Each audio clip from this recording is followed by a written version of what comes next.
Hello, this is Matthew Kresal, and this is Doctor Who in 2. When I first did my overview of Classic Who around a year ago now, I mentioned a story that was, in many ways, the quintessential First Doctor story. First broadcast across February and March 1965. The Web Planet is that story, for it features so much of what makes this era what it is, for better and worse. It's the ambition that's most on display here. Here is Doctor Who as a series, barely a year old at this point, betting that it can bring to life not only an alien world a lot like the moon, but people it full of creatures that include giant ants, grubs, anthropomorphized moths, and something akin to a Lovecraftian elder god.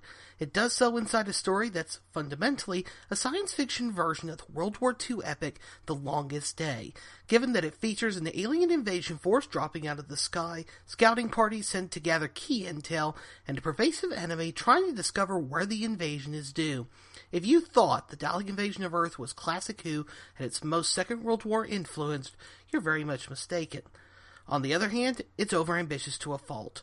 It's hard to imagine modern Who, with all of its resources, being able to bring this story to life convincingly. With the budget of 1960s Who, it was practically a fool's errand. The Zarbi look like actors wearing an and from the groin up, not to mention one of them crashing into a camera at one point, while the grub-like Optra are just downright laughable, with actors shouting and hopping around as if in a sack race. The moth-esque Monoptra come across the best as a design, but the attempt to make them alien with their hand gestures and speech patterns renders them laughable instead.